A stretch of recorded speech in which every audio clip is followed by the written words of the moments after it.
Presentamos El Mostrador en la Clave. Mi actualidad desde distintos puntos de vista. Un espacio para discutir bien informada. El Mostrador en la Clave, con el equipo de El Mostrador. La Clave me escucha. Ya estamos ya con El Mostrador en la Clave. Con nosotros Santiago Escobar. Chago, ¿cómo estás? Hola, buenos días. Bien, gracias. Y Héctor Cosio también está con nosotros. Héctor, ¿qué tal? Muy bien, Fernando, aquí estamos. Hola, Chago, ¿qué tal? Hola, Héctor, ¿cómo estás? Bueno, hagamos un pequeño repasito de la semana para tratar de enfrentar la que viene. Quizás esta semana vio dos situaciones distintas. Una que tiene que ver, por cierto, con la pandemia en el caso nuestro, y otra que tiene que ver con lo que sucede todavía en Estados Unidos, que causó mucha impresión a raíz del crimen de un hombre afroamericano por parte de un policía y toda la situación que derivó en aquello. Vamos primero a lo nuestro. Quizás una de las cosas más, yo te diría alarmantes, creo yo, que ha ocurrido, es que mientras se empezaron a implementar las distintas formas de entrega de las cajas de alimentos a las personas que lo necesitaban, se entiende que, y se ha dicho ya bastante, que el ritmo al que se entregan estas cajas es tremendamente inadecuado y probablemente podría terminarse en septiembre entregando las cajas, las 2,5 millones de cajas que dijo el presidente de la República, a un ritmo como este, pero se iniciaron esos trabajos. Incluso varios alcaldes, como Joaquín Lavín, antes de ayer pidió que quizás lo más eficiente era volver al sistema de entregar un voucher o algún tipo de dinero directamente en la cuenta corriente de las personas para que ellos dispongan, porque era más eficiente según lo había experimentado. Pero ahí también quedó esta otra variable que tiene que ver con la oportunidad política de sacar ventaja sobre la base de una ayuda de primera necesidad. No solamente pasó con los personeros de gobierno ir a entregar este asunto, sino que también pasó en distintas instancias con parlamentarios, alcaldes de distintos signos que consideraron que la entrega de las cajas era una oportunidad de imagen y una oportunidad de contacto que eventualmente podía servir a futuro, y eso habla también mucho de nosotros y de la cosa política a la hora de tener que salir en ayuda de las personas, Chago. Bueno, mira, miserable, esa es la palabra con la cual yo califico la actitud de aquellos que aprovechan, que encuentran que esto tiene, como tú dices, una oportunidad de imagen. Yo creo que es miserable, porque primero no es solamente un aprovechamiento, ¿no es cierto?, la oportunidad de muchas personas, demasiadas personas para entregar una caja, con televisión detrás, con radio, periodistas, etcétera, es decir, una verdadera caravana para entregar los 30.000 o no sé cuánto el valor de las cajas de comida, sino porque se come la dignidad de la gente, ¿no? Entonces hay ahí un acto de humillación más que un acto de solidaridad, porque al final se expone una situación de precariedad sin ningún propósito. O sea, no tiene otro propósito que decir, mira, estamos haciendo esto, en fin, estoy sacando ventaja. Yo creo que eso es una actitud miserable, es pasar de la solidaridad a la miseria de una manera violenta. Y lo segundo, bueno, es que es la lentitud. Yo creo que a mí me pareció genial, lo digo sinceramente, la distribución de dinero a través de el código QR que tiene la cédula de identidad, de ponerle dinero en el bolsillo para activar comercio en la localidad y hacerlo con una buena idea de mercado. O sea, creo que es la mejor manera. Es decir, de verdad no se me había ocurrido, a mí no había pensado en una cosa así, pero me parece mucho más rápido, más certero. Tiene las dificultades propias del analfabetismo digital, que tenemos en una parte importante de la población que no sabe usar, en fin, qué sé yo, los sistemas, pero rápidamente se aprende. Sí, se aprende rápido. Tiene una medida bastante significativa, que es para el sostenimiento de la red de abastecimiento local. Y yo creo que debiera dejarse fuera los supermercados y poner esa platita, es platita en el bolsillo, que es como salir a repartir billetes, y que es bien rápido, ¿no? Además que agrega otra variable, que es una cosa que lo han dicho varios que han estado repartiendo. El último que lo dijo, se lo escuché creo, fue al alcalde de Las Condes, a Joaquín Lavín, que repararon en que las personas son quienes más pueden decidir qué es lo que necesitan comprar, con qué frecuencia, etcétera, y por lo tanto que se le dé la libertad a las personas de escoger cómo invierten esa plata que el Estado les entrega, digamos. Una alcaldía con plata, oye, eso es. Exacto. Héctor. Sí, me estaba quedando con la frase de recién de Chago, de que pasaron, digamos,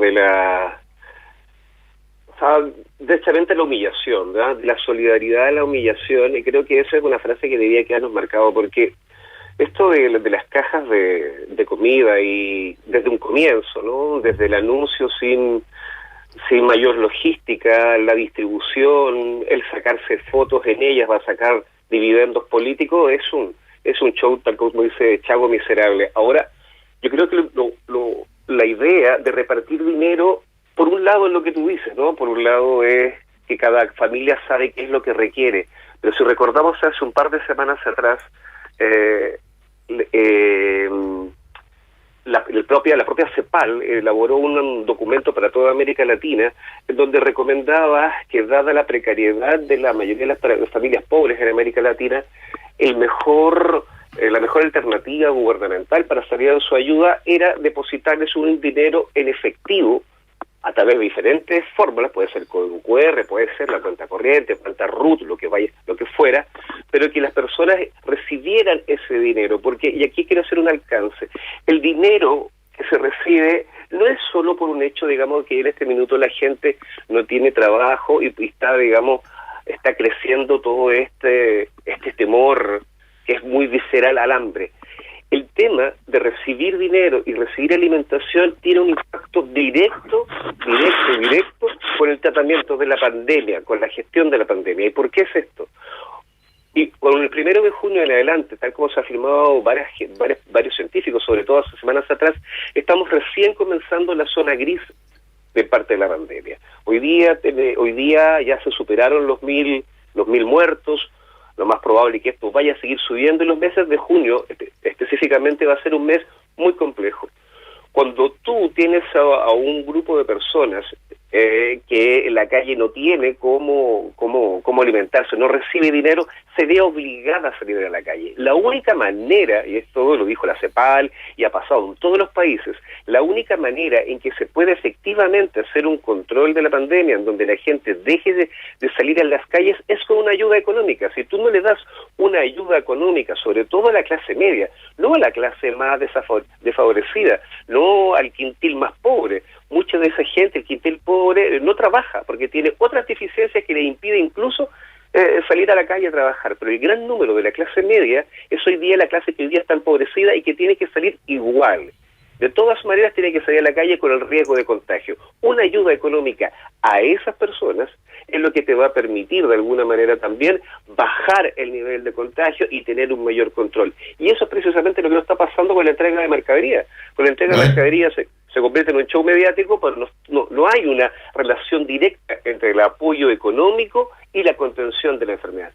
Ya, pero tú planteaste una cosa que quizás te la entendí mal, pero las personas que son más vulnerables, más menesterosas, más pobres dentro de los pobres, son personas que necesitan alimentarse, viven al día a día o viven al mediodía, ni siquiera al día a día, viven consiguiendo en la mañana la comida que van a comer a la hora de almuerzo, y por lo tanto ahí hay que hacer un trabajo también muy fuerte, y ahí es donde fallan a veces los protocolos, porque no hay contacto ni conocimiento sobre dónde están esas personas. No, desde luego. Lo que pasa es que hay dos tipos de pobreza que son muy fuertes, pero cuando estamos hablando, por ejemplo, de la pobreza más extrema, claro, aquí también toda la logística, y aquí incluso la municipal, adolece de un montón de problemas, porque efectivamente esa gente no tiene domicilio, vive en residencias, esas residencias además tienen contaminación, muchas de ellas de COVID, y ese es un número donde el Estado tiene que llegar ahí, pero junto a ese grupo de personas que está contabilizada y varias de las ayudas se destinan a ese grupo, hay otro grupo mucho más importante en cantidad de número de personas, a donde también estas cajas, recordemos lo que dijo hace pocos días el ministro Sichel, donde tienen destino, que es el 70% del 40% más vulnerable, bueno, si entendemos en ese momento la frase que él dijo. Pero sí, básicamente, para ponerlo prácticamente, es el 28% de la población.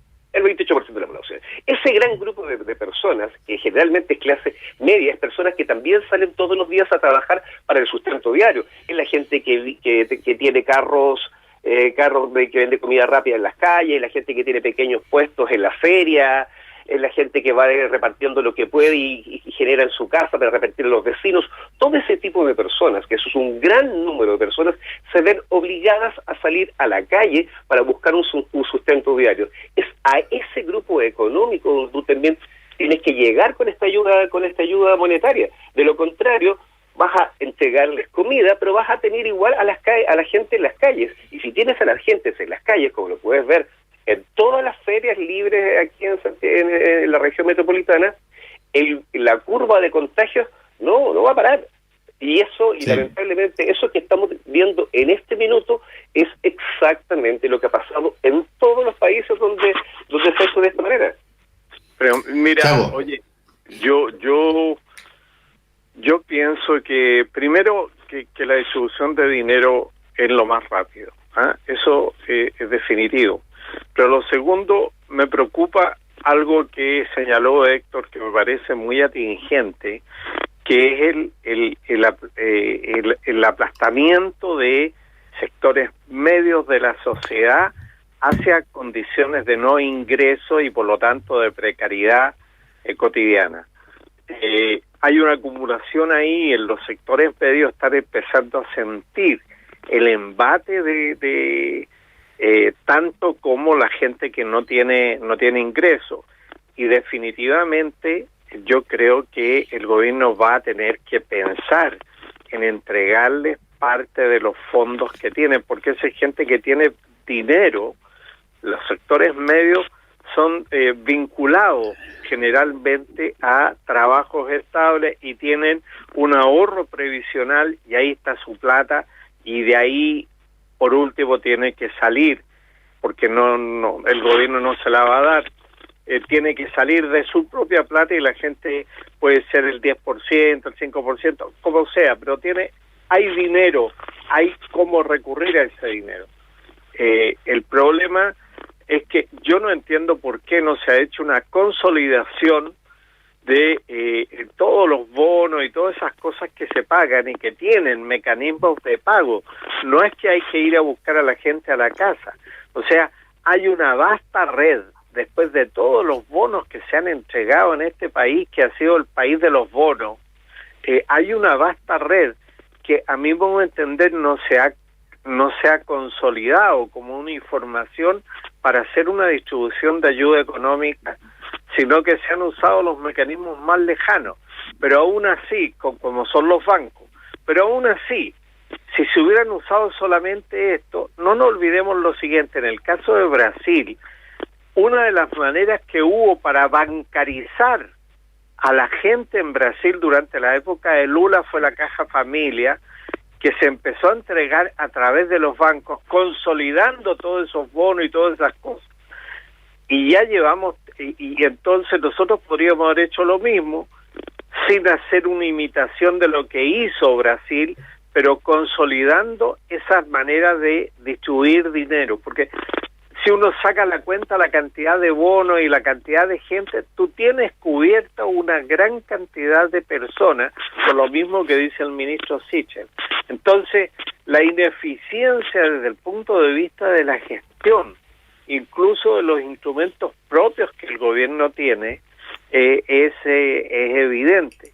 Desde el punto de vista sanitario también hay un problema de consolidación de información por una razón muy simple, porque el proceso de entrada al sistema es son los consultorios, el sistema primario de salud, y eso no se está usando al 100%, ha quedado desfasado de las medidas sanitarias que el gobierno ha estado tomando, incluso desplazado, y entonces hay un desorden en la entrada al sistema que no logra ponerse a tono. Entonces estamos perdiendo incluso, yo diría, la batalla administrativa de las buenas medidas o de las medidas que consolidan el control para la eficiencia de las cosas que se decide hacer. Sí, ahora, para eso, para hacer un switch, un cambio del sistema que hasta ahora está siendo implementado con la lentitud que hemos conversado ya en función de la dificultad logística que tiene estas cajas, para hacerlo pasar de eso a otro sistema, tiene un tiempo relativamente acotado para que eso tenga algún grado de sentido, velocidad de cambio, digamos. No sacamos nada con tratar de seguir repartiendo las cajas y que van a llegar a agosto o septiembre, y que de pronto a finales de julio digamos, hoy, no, ¿sabes qué? Era más eficiente en realidad el voucher o más eficiente la plata depositada en el banco a través de, qué sé yo, cualquier sistema. Lo vamos a hacer ahora porque ya no sirve. O se hace luego el cambio de un sistema a otro, o hay que seguir tratando de aumentar lo que se está haciendo porque la logística está toda dedicada acá. Claro, lo que pasa, Fernando, es que estamos como los plazos son largos, las acumulaciones que se producen son de diferente orden. Por ejemplo, yo hace mucho rato que dije que tenían que entrar a bonificar las deudas de servicios generales. La acumulación de deuda y las empresas están siendo inmisericordia en el cobro. Es verdad que no se ha conocido de de cortes generalizados de luz, de agua, etcétera, ¿no?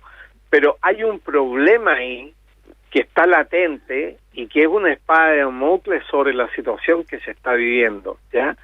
Y entonces hay un proceso de acumulación de deuda que también entra a preocupar a vastos sectores de la población. Entonces no se trata solamente del hambre, sino que se trata además de la acumulación de condiciones de economía que te impedirían funcionar y que te proyectan alargar la situación de emergencia mucho más allá de la pandemia, cosa que va a ocurrir y que ya empezó, pues llevamos 3 meses, estamos a mediados de año. Tenemos caídas importantes en los ingresos del Estado y yo no sé hasta cuándo la llave va a seguir goteando el agua que está goteando.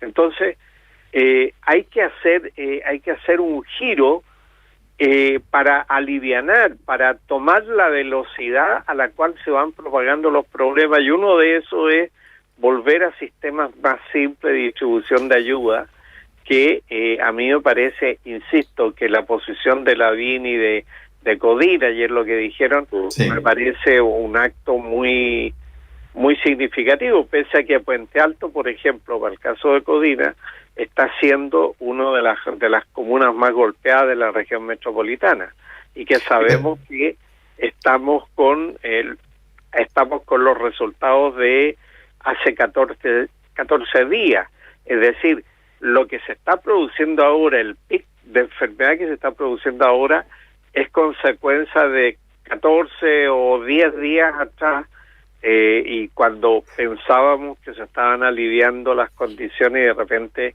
empezamos a vivir de nuevo el pic. Ahora, convengamos... Déjeme intervenir un segundo. Lo que pasa es que resulta abrumador cuando hace cuando mira las cifras y hace una comparación exclusivamente numérica. La forma logística en que hoy día se están entregando las cajas, bien supone, como mencionábamos recién, que las cajas van a terminar repartiéndose en el mes de septiembre. O sea, son 3 meses para ir por goteo en una situación que se requiere inmediata. ¿Y por qué se requiere inmediata? Y por eso aquí hay que conectarlo siempre directamente con la estrategia de contención de la pandemia. Porque en el mes de mayo concentró casi el 90% de todos los contagios de los 3 meses que llevamos de emergencia, contando del primer caso, del caso cero, el mes de marzo. En mes de mayo, el 80% de los contagios se multiplicó solo en ese mes. Estamos hablando de un porcentaje superior al 3000%. Imagínate la velocidad en que esto se está propagando en el mes de junio y cómo también esto se ha proyectado a nivel de decesos, que también sabemos que no son todos los decesos los que cuenta la autoridad. Si tenemos una situación de esa naturaleza, en donde en la región metropolitana se concentra la mayor cantidad de casos, donde la región metropolitana además está, las grandes comunas, en un cuarentena total, eso tiene como resultado que la gente que está en sus casas, y toda su red de cercanos no puede trabajar. Antes de la pandemia tenía recursos precarios, tenía empleos informales. Ese gran número de gente es la que necesita apoyo económico en mercadería o en plata, porque de lo contrario ese número va a seguir creciendo, y por eso que quería ponerte eso. Las cajas se van a demorar 3 meses en llegar a la gente a nivel país. Solo la región metropolitana, por día que esto pasa, se vuelve cada vez peor. Y si lo comparas la ayuda económica con la velocidad del contagio, no hay ninguna comparación. O sea, aquí es una cosa de mirar simplemente los datos más grandes, más abiertos, ¿no? Hay que hacer un trabajo muy estadístico para darte cuenta que la ayuda tiene que ser rápida, ágil, inmediata, no sino inmediata, por lo menos lo más eficiente posible. Héctor, antes de la pausa, sí quiero plantear un tema respecto de lo que estamos conversando. No cabe la menor duda que cuando la medida tiene que ver con el reparto de alimentos, lo que se quiere de alguna manera es limitar las opciones, si tú quieres, monetarias de esa ayuda. La alternativa, entregarte un cheque, no estaba contemplada por la autoridad, no solamente porque te podía tener dificultades logísticas, la verdad tiene bastante menos dificultades logísticas que entregar cajas, sino porque lo que yo me imagino que es obvio es que no se quería que ese dinero fuera a otra cosa que no fuera a comida, y por lo tanto, para que la focalización de aquello que se está entregando fuera absolutamente evidente, es que se entrega caja de comida. Tú no puedes hacer con eso, no puedes pagar las cuentas con una caja de comida. Y por lo tanto, no solamente tiene que variar el método quizás, sino que a veces también tendrá que variar la idea original. De pronto, si es que la persona recibe lo mismo que está recibiendo en comida, lo recibe en su cuenta corriente, toma la decisión de, no sé, pagar el TV cable, o toma la decisión de pagar el celular. Y no destinarlo directamente a comida. Ahí hay una situación que también debe verse bien. Hacemos una pausa y conversamos de esto en un ratito más. A los medios lo único que les interesa es competir. Se llenan de discursos repetidos. Nadie escucha. En este mundo donde el que se adapta mejor es el que sobrevive. Aquí quisieron arriesgarse y adaptarse a una manera diferente y totalmente opuesta al resto. Es por eso que han decidido entregar los micrófonos a la gente. A nosotros. Porque somos la fuerza y la confianza. La gente transforma todo y transformaremos la manera de comunicarnos. La gente será nuestra voz. La clave me escucha. Si quieres escuchar La Clave en tu radio, sintoniza la 92.9 en Santiago. Si prefieres escucharla y verla en tu smartphone, cómput, iPad, radiolaclave.cl. Estés donde estés, La Clave me escucha.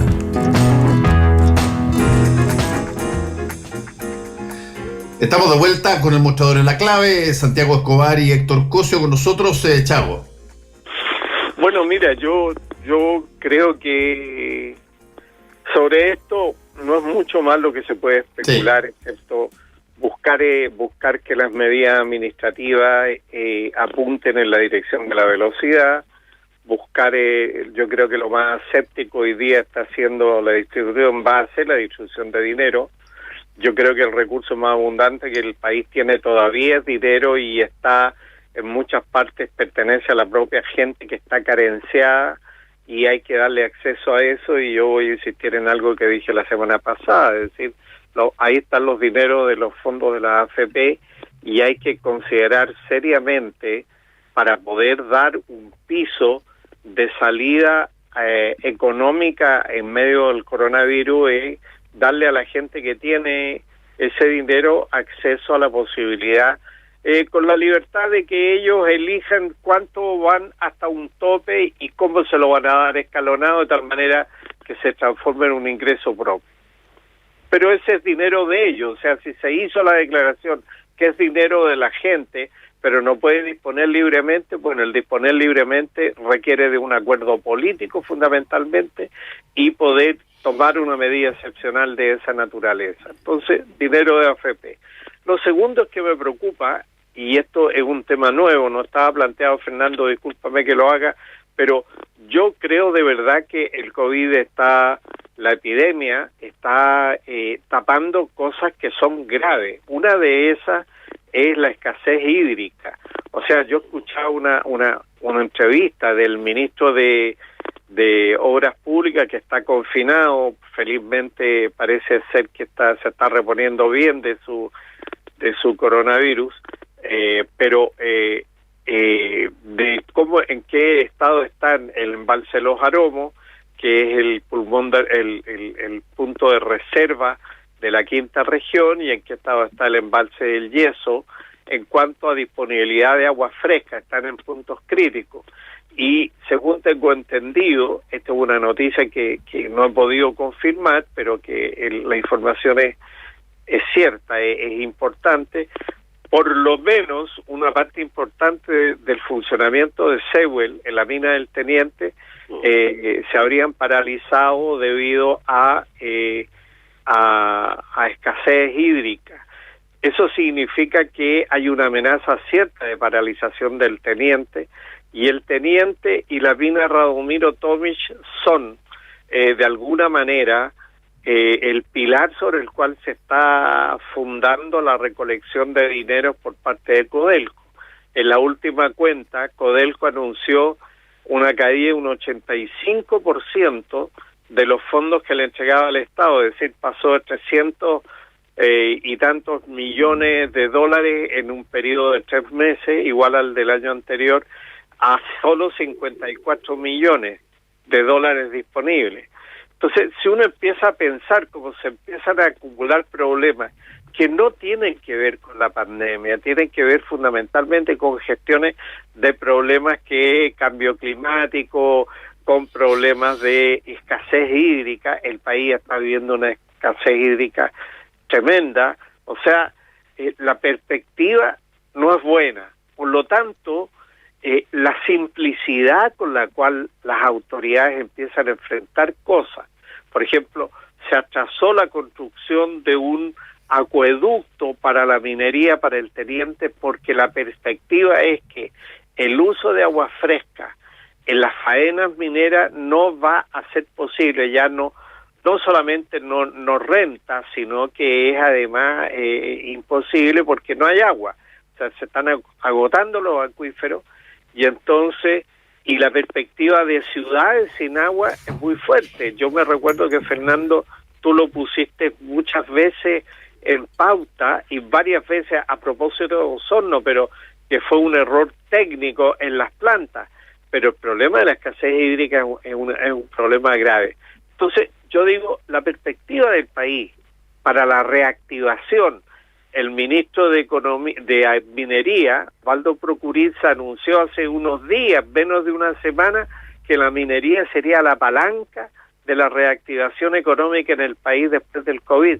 Sin agua eso no se puede, y entonces es un tema importante simplificar las cosas, y el gobierno no las está simplificando, las está enredando. Se enreda en la entrega de paquetes de comida.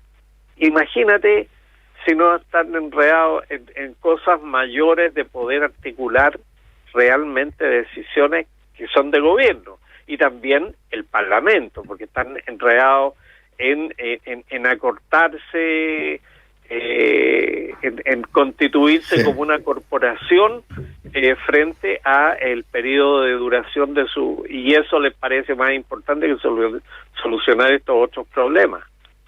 O sea, hay una serie de cosas que efectivamente, tú tienes razón, Chago, que siguen pasando independientemente del coronavirus, o quizás incluso potenciando el coronavirus, porque lo hemos visto en las ciudades, sobre todo en las grandes ciudades, que mucha gente no ha respetado las medidas de distanciamiento físico, porque, bueno, el argumento que ellos señalan es que tienen que conseguir la plata que diariamente les permite comer, y por lo tanto salen. Y otros tendrán otras excusas y irán desde la más urgente en términos de poder conseguir recursos para poder alimentarse, hasta las personas que consideran con total y absoluta desidia que pueden tomarse un helicóptero para ir a la playa. Digamos, hay un arco lo suficientemente amplio para que estas cosas estén pasando, y por eso me parece interesante lo que tú planteas. De pronto, lo hemos hecho acá también conversando con alguna gente, ver todo lo que la pandemia invisibiliza, y que también está pasando, y que va a repercutir de alguna manera más adelante, una vez que termine esta cosa. Quisiera agregar sí, lo que pasa es que el tema de la sequía, como bien se mencionaba, que una parte es sequía, la otra parte es escasez hídrica, y ambas cosas relacionadas con el calentamiento global. Esta es una pandemia global que no se va a acabar con una vacuna, que es la esperanza que tiene la humanidad ahora puesta en este coronavirus. El tema del calentamiento global y los efectos que produce van a ser peores, y esto lo vienen cantando, lo hemos dicho muchas veces en este programa, esto se viene cantando como un mantra de hace más de 10 y 15 años, sobre lo cual no se ha tomado ninguna decisión. Específicamente respecto al tema de la escasez hídrica, hay una fotografía tal cual, de manera literal, que es abrumadora, y que la comunicó, la dio a conocer la NASA hace un mes y medio, mediados de abril probablemente, que es la fotografía del embalse El Yeso. El embalse El Yeso es aquella matriz que logra, digamos, hidratar a todo el Valle Central. Y el embalse El Yeso hoy día está con una escasez hídrica solo por una reconstrucción, digamos, no histórica, sino que a través, digamos, de movimientos geológicos hace 1000 años que el embalse El Yeso no tiene tan poca agua. O sea, hoy día está a menos del 40% de toda su capacidad, y esa es la situación por la cual hoy día el Ministerio de Agricultura ha decretado emergencia hídrica en 50 comunas del Valle Central y de la región metropolitana incluido. O sea, a menos del 50% de su capacidad total, y esto en retroceso. Y esa es una foto sacada por la NASA a fines del año 2019, es decir, es una foto muy, muy clara de que estamos en una situación compleja, lo hemos dicho también aquí en este programa. Hoy estamos enfrentando falta de alimentación y hambre, pero si a eso tú le sumas falta de agua, la situación ahí, sí que hoy día consideramos que estamos en una crisis política, social, económica. Si tú a eso le sumas falta de agua, no solo a través, digamos, del tema, como lo está mencionando Chago, el tema, por ejemplo, del desarrollo de la minería, sino que el impacto en la sociedad de la falta de agua es una bomba. Bueno, nosotros dale, Chago. Felizmente el país tiene una distancia de mar relativamente corta. Uno sabe, por ejemplo, que en Antofagasta la composición de la desalinización permite que el agua no esté faltando. En fin, los proyectos de desalinización son proyectos importantes. Sabe que en la minería PH Billiton, por ejemplo, BHP Billiton tiene el 45%, que Antofagasta Mineral está trabajando en eso también, etcétera. Por eso muchas veces no entiende las decisiones de Codelco, que es uno de los puntos neurálgicos del ingreso de dinero al Estado, postergue proyectos o huela a decisiones que tratan de favorecer a uno o a otro. Está pasando en materia digital también esto, o sea, la demanda de infraestructura digital para poder atender los cambios que vienen en economía también es una cosa que está en el veremos en el país. Se habla de ciberseguridad y se habla de cosas en general, pero yo te diría que el 50 o más % del sostenimiento del trabajo digital, del trabajo a distancia que se hace, depende de los propios trabajadores.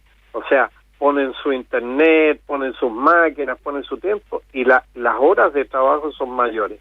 Entonces, estamos enfrentando cosas que son importantes para sacar cuenta hacia el futuro. Los centros de datos que se van a utilizar, etcétera. Pero además, te digo, el problema que más me preocupa es que los poderes públicos, es decir, el Ejecutivo por una parte, el Legislativo por otra, sin contar lo que está pasando y la acumulación de causa en el Poder Judicial, los poderes públicos, los tres principales poderes públicos, están como si vivieran en jauja. No viven a la velocidad e intensidad los problemas de la gestión política. Y eso es grave, porque, fíjate, estábamos saliendo de un estallido social que tenía como insumo fundamental, además de la crisis económica y la mala distribución, un problema de crisis en la élite política. Esta élite política, por suerte, entre comillas, le tocó la gestión de esta situación excepcional y lo está haciendo, pero como diría, discúlpenme la expresión, como el orto. Es decir, preocupada de las cosas mínimas, de plazos mínimos que a lo mejor no alcanzan ni siquiera a cumplir por la edad vetusta que muchos de ellos tienen y algunos de los que comentamos tenemos. Ese es el tema. Entonces, el país no tiene unas piernas lo suficientemente fuertes para sostener el peso complejo de todo esto, pero la solución no es otra que la política. Y ahí es donde, a mi modo de entender, la cosa está muy requete mala, porque si nos enredamos en entregar unos paquetes de comida o en repartir plata o tener la visión de que hay que echar mano a la plata que tenemos acumulada y que está inerte, sin servir para nada en el propósito de previsión social, estamos mal. Y estamos ¿sabes qué, Chago? Tú has dicho 2 o 3 veces, has hecho referencia a las platas de las AFP y que están inertes, cierto, tú tienes razón, pero te quiero recordar que han habido intentos durante el estallido social, etcétera, intentos de hacerlo, y terminó todo esto yéndose al Tribunal Constitucional. Y ya sabemos el resultado. Bueno, pero por eso digo, esto es un problema de inercia, o sea, de incompetencia de la élite política. Si es terrible lo que está pasando desde ese punto de vista, porque tú tienes los recursos para solucionar muy rápidamente ciertas cosas, con asepsia además, para permitir los confinamientos, y nos enredamos incomprensiblemente en decisiones que a mí me hacen incluso sospechar que si abrimos el 10% o el 5% a disposición escalonada de dinero para la gente, el dinero ya no esté. ¿Me entiendes? O sea, aquí se hacen crecer la sospecha de que ya la plata no está, y que los 50 millones o los 30 millones que tengo en la AFP son papeles. El dinero no está. ¿Ah? Yo fíjate que yo creo que ahí puede ser, no lo he pensado de esa manera, pero yo creo aquí más bien que hay una razón profundamente ideológica. Y la razón ideológica es que esas platas que tienen como principal utilización durante la etapa en que no están entregadas a las personas para su jubilación, tienen como principal misión sustentar las plataformas empresariales de distintas empresas en Chile y en el extranjero para tratar de generar un mayor crecimiento de esa plata. Pero el componente ideológico es que esas platas en realidad no están durante ese tiempo destinadas a pensiones, están destinadas a financiar proyectos empresariales y que muchas de ellas la necesitan mes a mes. Y por lo tanto, vuelvo aquí a la diputada Hoffman, al final de las finales es una decisión ideológica de no vivir de las platas del Estado, de las platas que el Estado tiene y que no puede repartir antes de tiempo. Y el Tribunal Constitucional, cuando se llevó este tema para allá, planteó exactamente lo mismo. Sí, pero déjame dar un dato adicional que tiene que ver con algo también muy contingente. Tú hablabas, Fernando, de que efectivamente hay un componente ideológico muy fuerte de por qué todo el gran volumen, porque el volumen de dinero que reúnen las AFPs es enorme. Esto, digamos, no hay fortuna que sea mayor que la plata, digamos, que se reúne en los fondos, el asegurador de fondos de pensiones. Y es plata que además está en constante riesgo, porque, por ejemplo, ahora estamos frente a la crisis de la TAM, que está acogido al capítulo 11 en Estados Unidos, a la ley de quiebra, en donde los principales actores, los principales accionistas, están intentando de alguna manera reducir los pasivos para tratar de salir a sacar a flote la empresa y están pidiendo plata a los gobiernos, entre ellos el gobierno de Chile. Lo que no se habla nunca se comenta, es que dentro de los grandes accionistas se encuentran las AFP. Las AFP hasta el momento de la caída, por decirlo de alguna manera, de LATAM Airlines, acumulaba cerca del 17% de todas las acciones. Eso es mucha plata. ¿Y dónde está esa plata? Bueno, esa plata se perdió. O sea, estamos hablando de 600 millones que se perdió porque se diluyó.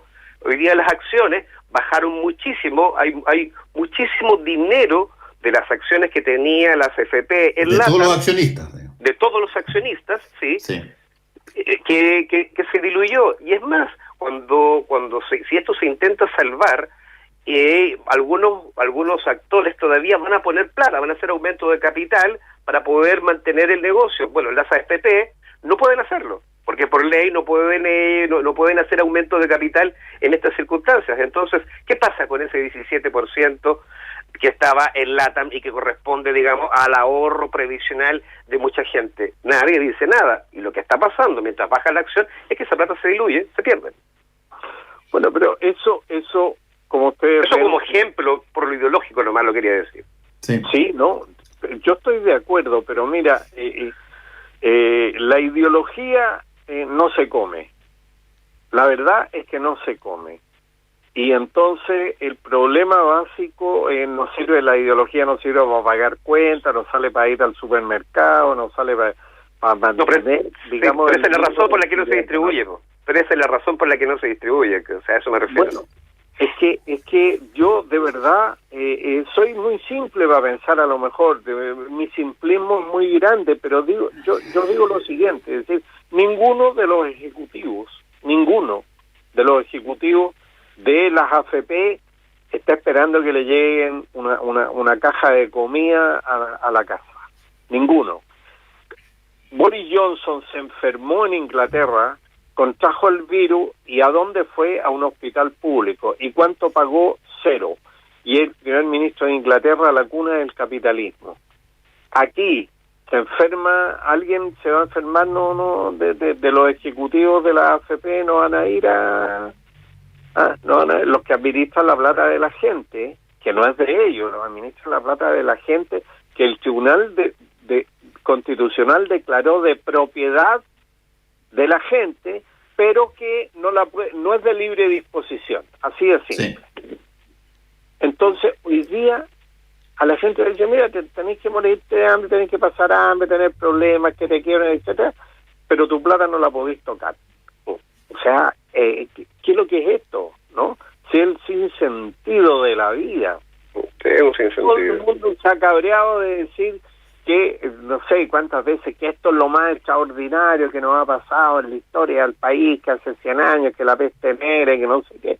Y en lo más extraordinario no podemos tocar este punto ideológico en el cual tenemos un dinero que sirve, que es propio de la gente, pero que no le sirve para mantenerse viva, sino que le sirve a otro porque es su futuro.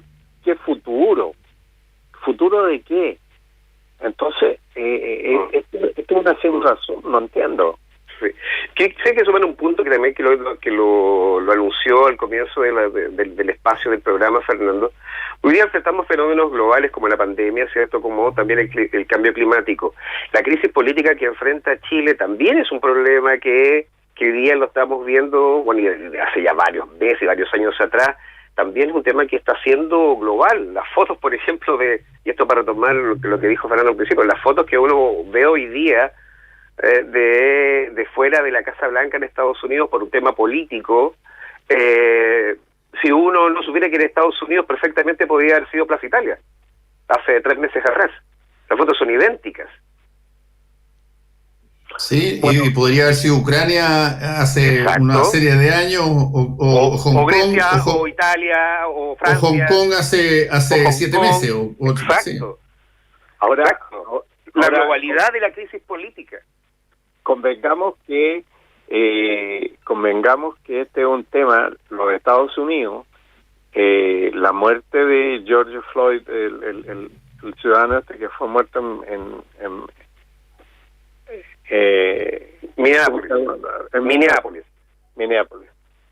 que es una ciudad de gran estándar, según tengo entendido. Yo no conozco, pero sí, yo lo conozco, Minneapolis. Sí, una ciudad está bien arriba en el país, pero yo te diría, sí, es una de esas ciudades construidas hace no muchísimos años, digamos, si tú quieres. Ya, bueno, la muerte corresponde a un problema que es latente y que cada cierto tiempo surge en Estados Unidos, que es el impacto que el sistema tiene sobre las minorías raciales y la minoría negra, en este caso específico la población afroamericana. No nos olvidemos que en Los Ángeles, en los años 60, se produjo un estallido de violencia que fue muy similar a lo que está pasando ahora, y se compara esto con el levantamiento del afroamericano después de la muerte de Martin Luther King en el año 68. Pero yo diría lo siguiente, es decir, los países todos tienen debilidades de esta naturaleza, o sea, los sistemas sociales no son herméticos ni están curados de espanto todos, ¿no es cierto? Y no dejan de tener puntos de fuga de estabilidad política que son importantes. Pero cuando el punto de fuga fundamental está en la gestión de la política, porque nadie puede olvidar que de verdad el presidente de los Estados Unidos, como lo es el presidente de Brasil, pero el de Estados Unidos, lo que es un punto de fuga de estabilidad del sistema. O sea, se le está incendiando el país y el tipo sigue tratando de hacer guerra comercial con China. En fin, nadie entiende lo que está haciendo. De verdad, yo creo que está fuera de toda lógica y de todo sistema de previsión política, porque no... cuando tú sacas la Guardia Nacional en Estados Unidos no son niñitos de pecho, o sea, no es una Guardia Nacional, tiene el nombre bonito, pero es fuerza, policía militar dura, es la fuerza de la federación frente a los estados, ¿no? Sí, pero ahí hay que decir varias cosas, porque esta situación se ha replicado varias veces cuando suceden cosas como las que pasaron. Cuando mataron de la misma forma, a patadas en la cabeza, a Rodney King en Los Ángeles, tú lo mencionabas, fue una salida, una estampida también que incluyó mucho más California y otras ciudades probablemente no tan diseminadas como esta. Cuando volvió a pasar ahora con el caso de George Floyd, que además como factor, si tú quieres, de comparación, en las dos situaciones, la de Rodney King y la de George Floyd, se graba todo.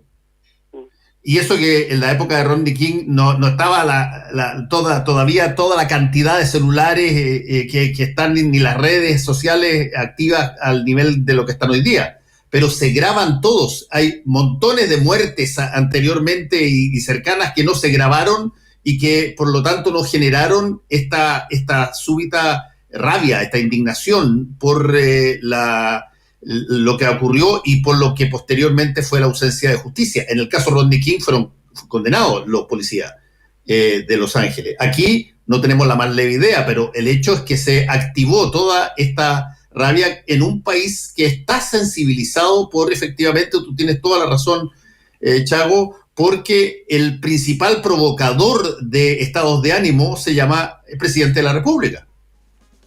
Él es el que establece las situaciones de estado de ánimo de la población al tomar determinadas decisiones y no plantearlas, si tú quieres, en lenguaje presidencial, sino que plantearlas en lenguaje de pelea de calle.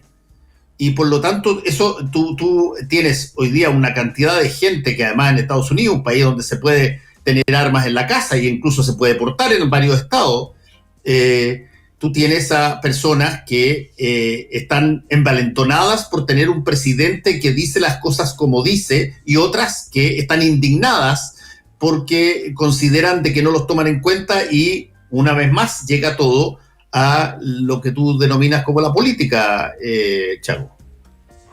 Hay un elemento también que creo que es muy preocupante también y que en todos los estallidos sociales pasó aquí en Chile también, cuando las expresiones de violencia empiezan a desestabilizar, se empieza a usar la palabra terrorismo. Ya lo están usando en Estados Unidos.